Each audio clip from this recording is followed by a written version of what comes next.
Welcome to Lecture 3, Part 1. I'll be talking about gender attitudes today.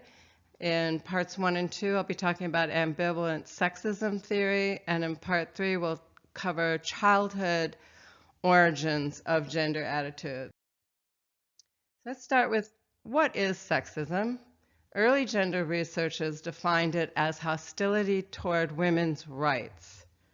That is, resistance to gender equality was a proxy for hostility towards women, which is how we generally define sexism.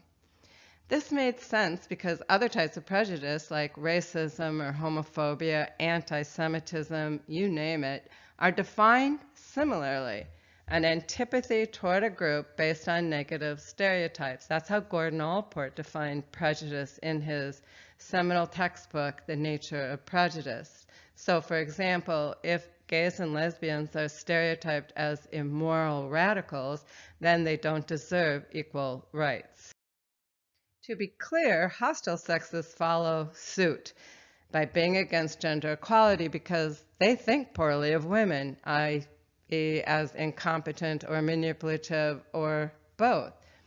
But this approach to gender bias or sexism overlooks the fact that, on average, attitudes towards women are more positive than attitudes towards men. Yes, I was surprised. Are you surprised? Researchers were shocked when, in 1989, Alice Agley first discovered what she calls the women are wonderful effect. She found that asking people to evaluate women and men as groups instead of asking about women's rights revealed much more favorable attitudes towards women than towards men. And people who favored women also endorsed communal female stereotypes. They thought of them as kinder than men and that they cared for others more than men did, and that they were more sensitive towards others' feelings. So these positive female stereotypes promote pro-female bias, favoring women over men. Is it really true? Well, skeptics wondered if participants were just being nice to women or responding in a politically correct way on surveys. And if that was the case, then social desirability bias might be invalidating Alice Agley's self-report data. Social desirability bias, if you recall from early psychology courses, is the bias when people report how they think you want them to feel rather than what they really feel. They're doing the socially desirable thing. But now we have computerized ways of measuring attitudes that cannot be faked or controlled. We call them implicit measures. And it turns out we find pro-female bias even when we use implicit measures, suggesting that the women are wonderful effect is genuine. However, if greater liking for women signal reverse sexism, we'd expect women to reap the benefits of higher status. People should elect mainly female leaders. They should pay women more than men for doing the exact same work. And they should bestow all the major awards society has to offer on female artists and scientists more than male counterparts. But actually, the opposite is true. So why aren't Americans, for example, clamoring to pass the ERA if they love women so much? A lot of times my students think that women's rights are ensconced in the Constitution. They're not.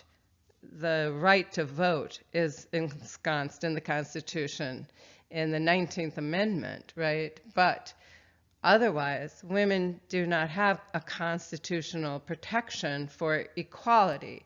That's what the ERA does. It's really just a simple statement that women and men ought to be treated equally, and that it's against the law if they're not. But Americans did not pass the ERA. Back in the 70s, it came close. I think we were missing one state to do it, and they're not clamoring to get it passed now. Why not, if they love women so much? So we really have a puzzle. When gender attitudes turned out to be so pro-female, researchers were faced with a conundrum. How can people like women so much yet resist gender equality?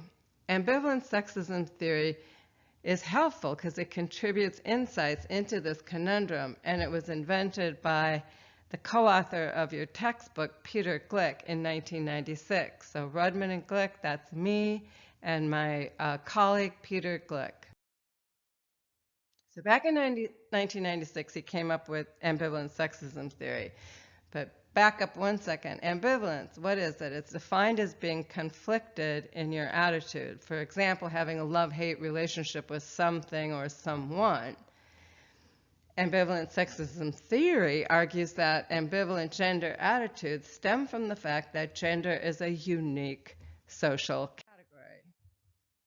Whenever people categorize themselves into groups, conflict can result. In-group, out-group hostilities can arise, which in theory can be avoided through segregation, except for gender. Women and men uniquely need each other to fulfill basic human needs for emotional and sexual gratification, as well as procreation and raising the kids. Because segregation isn't an option, we can't ship all the women off to Liberia, or all the men for that matter, then attitudes towards the other gender cannot be purely hostile. So even though some men might view women as their inferiors and some women might view men as their oppressors, this intimate interdependency that we have prevents our turning our backs on each other altogether and just saying, forget it, I'm out of here. The upshot is that we can feel ambivalent about the other gender as the common expression can't live with them, can't live without them reflects. So ambivalence means being conflicted, and we're often of two minds about something. Chocolate is delicious, chocolate is fattening, but the idea behind ambivalent sexism theory is similar. Women are wonderful, but they can also be troublemakers. Glick termed these two attitudes benevolent sexism and hostile sexism. Sample hostile sexism items, which are also in Chapter 2, are statements like feminists are making unreasonable demands of men. When women lose to men in a fair competition, they typically complain about being discriminated against. Once a woman gets a man to commit to her, she usually tries to put him on a tight leash, and women seek to gain power by getting control over men. So what ties these together? Pause the movie, think about it. And when you're ready, go forward. The answer is resistance to female power, whether it's professional power, say in the workplace, or political power, which is what feminism is about, or sexual power as in close relationships. To hostile sexist, women are troublemakers when they disrupt male advantage by demanding equal respect and equal rights both in and out of the workplace. Now, sample benevolent sexist items. In an emergency, women and children should be rescued first. Women should be cherished and protected by men. Many women have a quality of purity that few men possess. Women, compared to men, tend to have a superior moral sensibility. What ties these together? Again, pause your video, give it a think. Women are wonderful, but weak. They're dependent on men, right?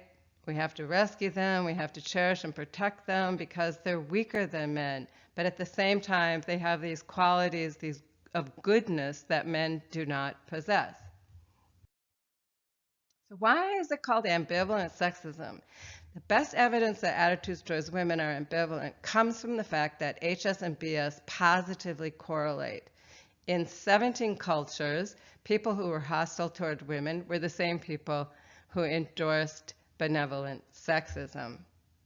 And the correlations are not tiny. They tend to range from like about 0.4 to 0.5. Even women show this positive correlation between HS and BS, and while they always score lower than men on hostile sexism, now no surprise there, they often score the same on benevolent sexism, which suggests even women cannot see that BS is sexist. So how is it that attitudes towards women can be so conflicted? Early on, Peter Glick did a study called The Two Faces of Adam, in which he presented men with two scenarios. One described a career woman and the other a traditional homemaker. And he found that men who scored high on hostile sexism reacted negatively to the career woman, and men who scored high on benevolent sexism reacted positively to the homemaker. Because HS and BS go together in the same people, this suggests that the same men were showing these opposing attitudes towards two different women. In other words, HS and BS are directed at different types of women. HS targets women who seek any kind of power, such as career women, feminists, and women who exert power in their relationships with men. BS is reserved for traditional women who occupy caretaker roles, who let men protect and provide for them, and women who are childlike and pure, i.e. sexually modest. These women are placed on a pedestal and cherished. Notably, the same woman can be the target of HS or BS depending on how she acts. So Peter Glick had a female Confederate wear a pregnancy costume to various stores in a mall. When she was just a customer in the store, she received a lot of BS. People called her honey, sweetie, offered to help her. But when she asked to fill out a job application, she got hostile sexism in the form of hostile looks or the cold shoulder or statements like, shouldn't you be thinking about staying home with your kid? Notice that BS itself is ambivalent. Traditional women are wonderful but weak, warm but not competent, pure but in need of protection, great nurturers but incapable of being independent. See why it's called BS? That's an acronym that Peter came up with deliberately because he wanted to emphasize that BS is bullshit. It's bullshit because it's paternalism. I call it prejudice and drag, prettied up, but prejudice nonetheless. It echoes the prejudice that whites had toward blacks in the Old South. Blacks were once stereotyped as childlike, cheerful, and gullible, so they needed whites to care and provide for them. In this way, paternalism justifies oppression. It's a kind of soft bigotry. Paternalism is a much better tool for oppression than hostility because it co-opts disadvantaged groups into supporting the status quo. It's the velvet glove approach versus the iron fist. Oppression goes down much better when it is sugar-coated. BS rewards complacency. It encourages women to sacrifice power and independence to let a man take care of them, and in return, they'll be cherished, adored, and protected. BS is compensation for sacrificing personal ambitions, and because it exalts traditional women, it's far more effective than hostile sexism for maintaining patriarchy. You can't fight the enemy if you don't see that it's an enemy.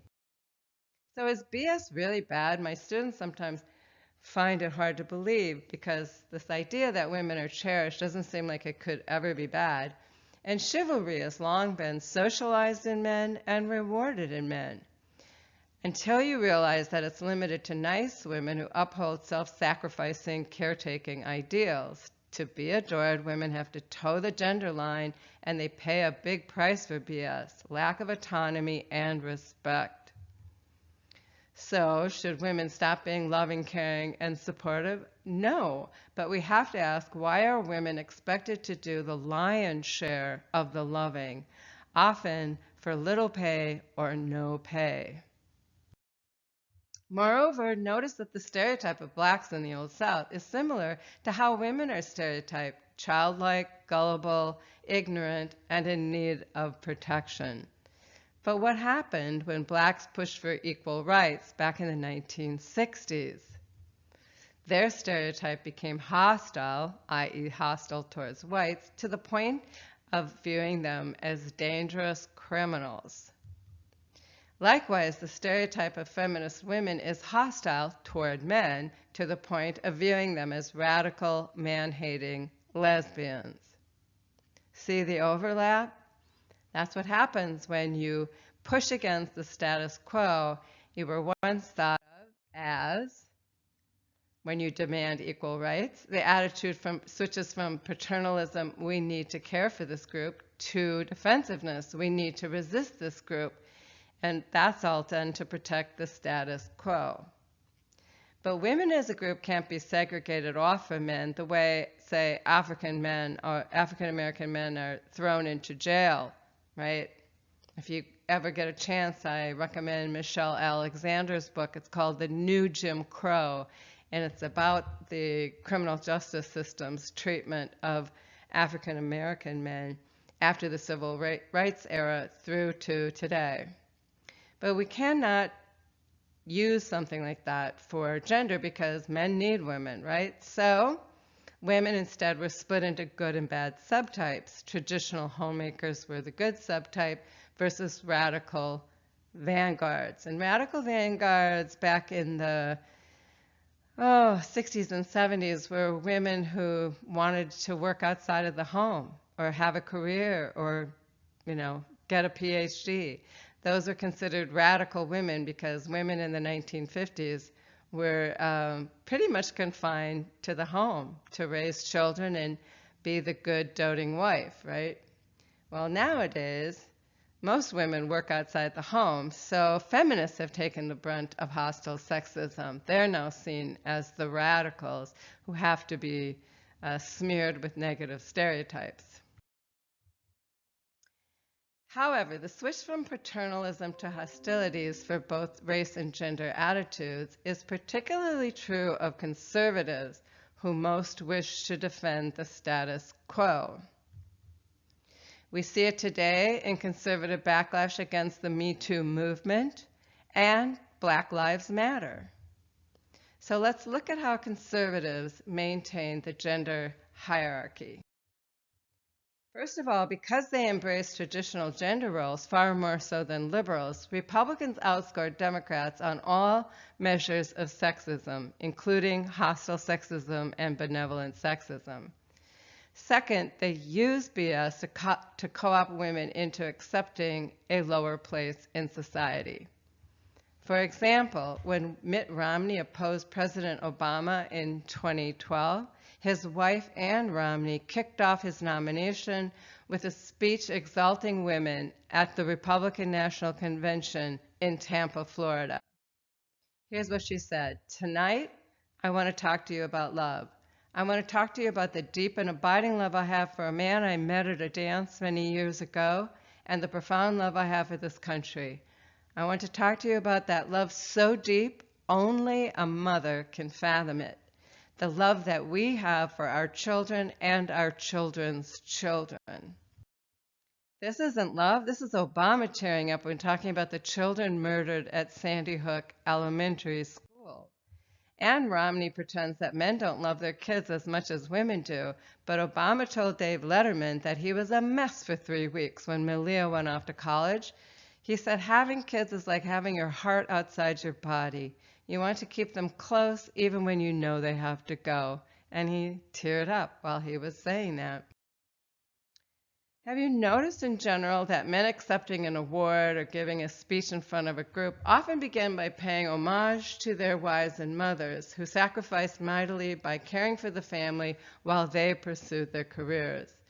Men often compensate women who are pushed to the background by praising their self-sacrifice to the skies. In exchange for power, cheer up, we'll give you praise and a nice mug.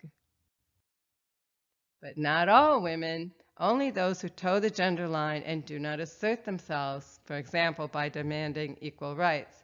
Take the case of Sandra Fluke, a law student invited by Democrats to testify before Congress on the need for women to have the pill covered by health insurance under Obamacare. The pill is often prescribed by doctors for medical reasons, for example, endometriosis, which is a life-threatening medical condition that the pill is great for treating. And whether you are taking it for health reasons or for contraception, you have to take the pill daily. Whether or not you're having sex, you have to take the pill daily.